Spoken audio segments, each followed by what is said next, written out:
Proper শীত উপভোগ করার জন্য আমার মনে হয় গ্রাম সাইডই বেস্ট। কেননা আমরা যারা ঢাকাতে থাকি তারা সেরকমভাবে শীতটাকে একদমই উপভোগ করতে পারি না। তাই শীত আসার পরে আমি একবারও গ্রামে যাই নাই কিংবা কোথাও লং ট্যুরেও যাই নাই। তো হুট করে এখন কোথায় গেলাম এবং কার সাথে গেলাম সেটা জানতে হলে অবশ্যই পুরো ভিডিওটা দেখতে হবে। সাথে কি কি করলাম এবং কোথায় কোথায় ঘুরতে গেলাম, কি কি খেলাম, অবশ্যই সেটা জানতে হলে ফুল ভিডিওটা দেখতে হবে। তো হ্যালো এভরিওয়ান, আসসালামু আলাইকুম। কি অবস্থা সবার? আলহামদুলিল্লাহ আমি অনেক অনেক ভালো আছি। আপনারা কেমন আছেন অবশ্যই কমেন্ট করে জানাবেন।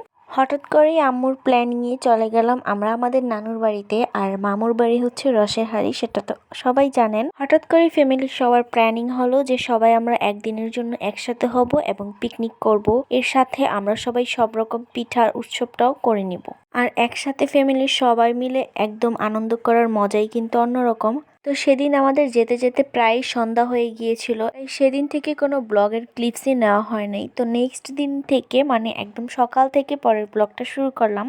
ঢাকাতে থাকলে তো আমার একদমই ঘুম থেকে ওঠা হয় না। ঘুম থেকে উঠতে উঠতে প্রায় 12টা-1টা বেজে যায়। কিন্তু গ্রামে যাওয়ার পর দেখলাম যে আমার সকাল 7টা বাজেই ঘুম ভেঙে গেল। আর একদম সকাল সকাল ঘুম থেকে উঠে ফ্রেশ হয়েই দেখলাম বড় আন্টি বানাচ্ছে গুল্লি পিঠা আর ছোট আন্টি বানাচ্ছে ভাপা পিঠা। এখন গুল্লি পিঠা কি সেটা নিয়ে অনেকেরই প্রশ্ন থাকবে। নামটা আমি শিওরলি জানি না, তবে একটু পরেই দেখাবো সেই পিঠাটা। নামটা অনেক ইউনিক, সবাই শুনে হাসবে, কিন্তু আমি প্রপার নামটা জানি না। আমি ছোটবেলা থেকে ছোটদের থেকে যেটা শুনে আসছি সেটাই আজকে তোমাদেরকেও শেয়ার করলাম। তবে তোমাদের এখানে কি নামে পরিচিত পিঠাটা অবশ্যই কমেন্ট করে জানায় যাবা, তাহলে আমারও শেখা হবে। এরপর দেখলাম যে বিরিয়ানির জন্য সব প্রসেসিং হচ্ছে, বাজার টাজার সব করে আনছে। আর আজকে আমাদের পিকনিকের আইটেমই হচ্ছে বিরিয়ানি। মানে সবাই মিলে একসাথে বসে আজকে ফ্যামিলির মানুষ পিঠা উৎসব করলাম, সাথে হচ্ছে বিরিয়ানি খেলাম। আর এই হচ্ছে আমাদের কুটু পাখি, মাশাআল্লাহ বলবা, একদমই মিস করবা না। ও এত সুন্দর করে কথা বলে, প্লাস হচ্ছে এই কাপড় চোপড়ে যে দেখলাম যে ওরে একদমই পুতুলের মতো লাগতেছে।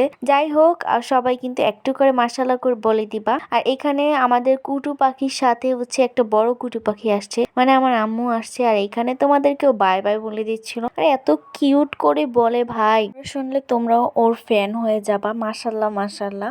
আর এই হচ্ছে আমার গুল্লি পিঠা। এখন তোমরা এই পিঠাকে কি নামে চিনো, মানে এই পিঠা কি নামে পরিচিত তোমাদের আঞ্চলিক ভাষায়, সেটা একটু আমাকে অবশ্যই কমেন্ট করে জানায় যাবা। আর প্রপার নামটা আমি সত্যি জানি না, আর ব্লগ এডিটের সময় মনে পড়লো, তাই তোমাদেরকে আমি যেই নাম জানি সেটাই শেয়ার করলাম। সবাই একসাথে হাতে হাত লাগিয়ে এই পিঠাটা বানাচ্ছিল। কেউ বানাচ্ছিল তারা, কেউ বানাচ্ছে স্টার, তারপর কেউ বানাচ্ছিল পুতুল। তো যাই হোক, আমিও সেখানে একটা ছোট করে পুতুল বানাইছি। অবশ্য সেটা আমি একটা রিলসে আপলোড করে দেখাবো। এখানে হচ্ছে বিরিয়ানির সবকিছু একদম মাংসটা কষানোর জন্য একদম সব মশলা দিয়ে একদম পরিপাটি করে নিল। এখন জাস্ট চুলায় বসিয়ে দিবে আর সব কেটে কুটে নিচ্ছিল। এখানে হচ্ছে আন্টির গাছের লাউ শাক, আর লাউ শাক তো আমার মোস্ট ফেভারিট। আর গ্রামে মাটির চুলা রান্না এমনিতেই অনেক টেস্ট হয়। তোমরা যারা খাও বা খাইছো তারা তো অবশ্য জানো।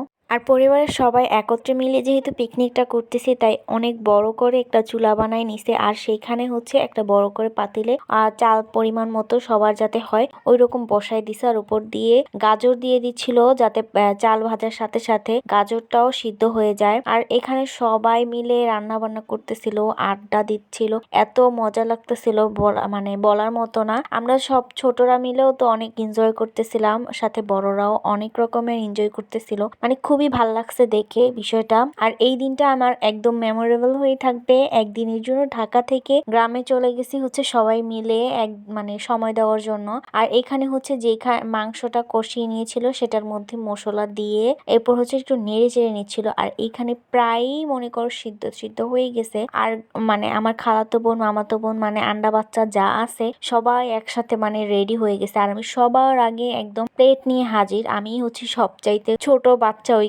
মানে এরকম আমার মানে যত বড় হয়ে যাই না কেন, এখন আমার বিহেভিয়ার চলাফেরা সব বাচ্চাদের মতো রয়ে। তো সবার আগে আমি বিরিয়ানি নিয়ে নিছি খাওয়ার জন্য, তারপর আমি টেস্ট করতেও বসে পড়ছি। এত সুন্দর একটা স্মেল আসতেছিল, আমি আর সহ্য করতে পারতেছিলাম না। তবে একদমই খাইতে পারি নাই, যেটা সত্য কথা। খাইতে পারি আর না পারি, তবে এটা ছিল বেস্ট একটা ডে। অনেক অনেক ভালো লাগলো। 2025 সালের প্রথম অনেক সুন্দর মানে দিন কাটালাম এইটাই। তো আমার আজকের ভিডিও ছিল এই পর্যন্তই। কে কোন জায়গা থেকে ভিডিওটা দেখছো অবশ্যই কমেন্ট করে জানাবা। আজকের মতো আল্লাহ হাফেজ।